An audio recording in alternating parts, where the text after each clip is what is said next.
What's going on, friends? In these ever-changing times of government regulation when it comes to our tuners and our exhaust systems and everything that the EPA is focusing on, there is one area that is absolutely critical to performance on your Harley-Davidson, and fortunately for now, it looks like they're kind of going to leave that alone. Now guys, this one area that pertains to performance on our Harley-Davidson motorcycles, if they start messing with this, it's not going to be good.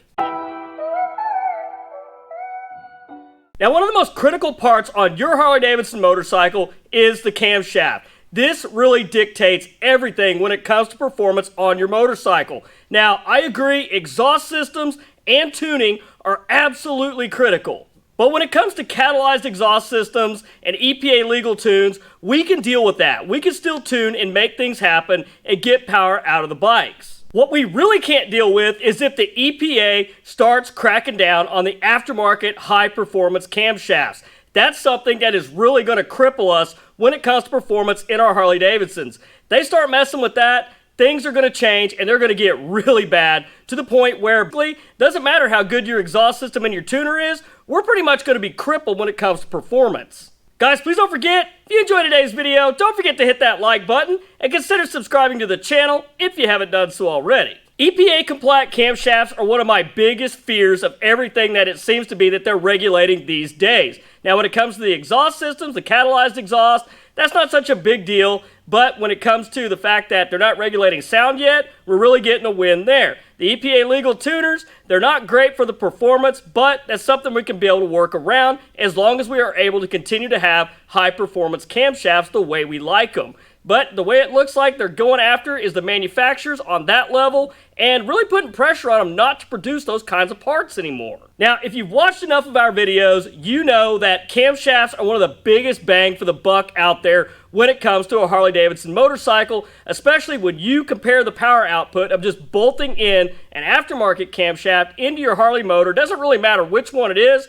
When you compare that to the Screamin Eagle kits, we're making power that Screamin Eagle's making at the stage 4 level with nothing more with stock Harley components and a cam swap. And not to mention, just a cam swap, that is a fraction of the cost when it comes to all the additional parts that you would need to buy to do this with an EPA legal cam. What the EPA doesn't want is overlap in camshafts. They don't want those exhaust gases evacuated out of the engine, rapidly producing more power and making your engine, well, in our terms, more efficient.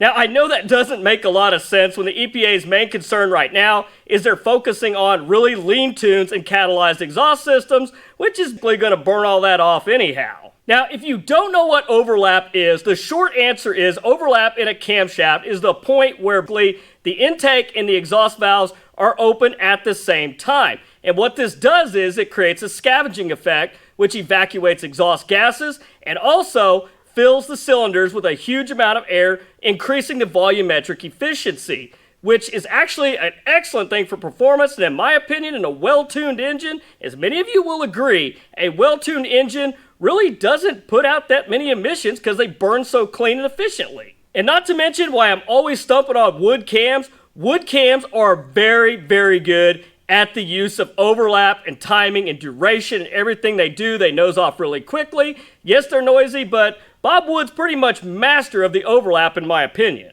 Now, the duration is the timing of how long the valves stay open, and the cam lift that we're always talking about, that is how far the valves stay open. Now, overlap is all well and good, but if you have too much overlap, it's great for the higher RPMs and the top end horsepower, but at the same time, you don't want to have too much overlap because you're going to absolutely kill the bottom end. So every cam manufacturer out there is trying to find a good balance between overlap, duration, lift for the area that they're trying to target, whether this is an all-around cam or a low, mid, or high-range camshaft. The bottom line is the EPA doesn't want overlap. They want those valves open and closed as quickly as possible, withholding the exhaust gas to burn everything off as cleanly as possible with that lean tune. And I'm sorry guys, I'm really trying to wrap my mind around and get into the head of the EPA here, and it's just not working for me. I'm not understanding it. Now, I know we got some viewers on the channel that could definitely explain overlap, duration, and lift a heck of a lot better than I can.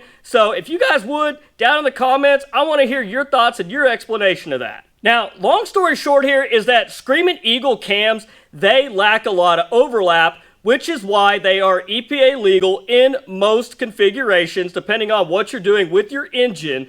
But that is really the main reason why everybody always asks, why are Screamin Eagle cams so weak when compared to aftermarket cams? Well, bottom line is they just lack the overlap. Now, later in the video, guys, I'm going to show you an example of a Screamin Eagle crate engine and play the difference that it makes by swapping from the Screamin Eagle cam to an aftermarket cam. The results are actually pretty impressive with nothing else done to the engine. Now guys, if you've ever looked at Screamin Eagle cams, the main theme you're going to notice is that they're all low to mid-range cams. They don't really produce a lot of horsepower and torque up on the big end. Screamin Eagle cams are pretty decent for producing torque, but they really lack in the horsepower department. And as I mentioned, the main reason for that is that lack of overlap, and that is what the EPA likes, and that's how Screamin Eagle cams are legal with their catalyzed Screamin Eagle mufflers. Not only that, because the Screamin Eagle mufflers meet the sound requirements. This is probably my biggest fear with all this crackdown, is that if they come after the aftermarket manufacturers and don't allow them to put a lot of overlap in there, our costs have just went up exponentially. You're going to have to get a big bore kit, little higher compression pistons, you're going to have to get heads, you're going to have to do all these extra steps to get to where, or close to where we were getting with nothing more than a bolt-in cam that had a lot of overlap in it. Basically, we're going to go the route of Screamin Eagle here. I really don't want to see the days of a masterfully engineered bolt-in cam like something from S&S, Wood, Fueling, Star. Any of these manufacturers go away. Now, I do have faith in the aftermarket, just like I do with the catalyzed exhaust systems, just like with the EPA legal tuners. If they have to do this with camshafts, I have faith that they're going to do a 10 times better job than Harley-Davidson has done with Screamin Eagle. And they're going to make just the right changes to blow away anything Screamin Eagle's got that's EPA legal, while the aftermarket cam is still going to be legal to use with emission systems. As we already know, a catalyzed exhaust system from the aftermarket is going to make exponentially more power than one from Screamin Eagle. Basically, the big difference is they're not baffled and corked up like the Screamin Eagle exhaust systems are. They're pretty much our race use exhaust, just with a high flow catalyzer in there. And the other part to that is too, I would like to think that the aftermarket is going to have a little bit more wiggle room in there, being an aftermarket manufacturer versus an OEM manufacturer, as the EPA really tends to come down on OEM manufacturers a lot harder than they do the aftermarket. Now guys, I'm going to use the Screamin Eagle 135 engine. This is off-the-shelf crate engine you could buy if you got about $8 grand laying around. But let's take a look at this and see what we're looking at here. Now, I love this example. This is perfectly typical of what you would see here is a 135 Screamin Eagle Milwaukee 8 engine with a high-performance race use 2-in-1 exhaust, and it's tuned. We're getting 143 horsepower and 147 foot-pounds of torque. This is pretty mint and hard to argue with, even with the Screamin Eagle 517 cam. Now, on this example, you can see what a difference that exhaust system makes. With the Screamin Eagle EPA compliant exhaust and tune, the torque is still about 145 foot-pounds. So we didn't lose any torque, but the horsepower is down from 143 to about 130. That is just how big of a difference an exhaust system can make versus the Screamin Eagle versus an aftermarket exhaust. Now, here's the same engine with a Wood WMA 22XD and the same exhaust system, the aftermarket race use exhaust.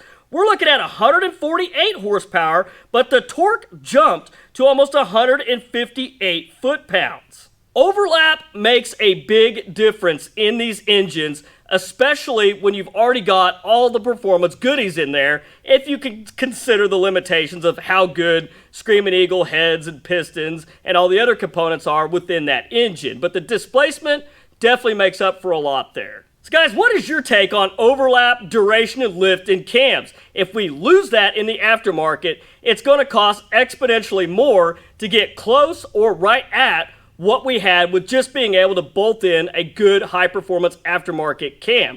But guys, let me know your thoughts and opinions on that down in the comments. Let's have a discussion. I'm really curious to hear what you guys have to say. But anyhow, guys, don't forget to hit that like button if you enjoyed the video, and please consider subscribing to the channel if you haven't done so already. But till next week, guys, that's all I've got for you. You guys stay safe on the street, ride smart, dodge those cars. I'll catch you guys back here next week with a brand new video. Thanks for watching.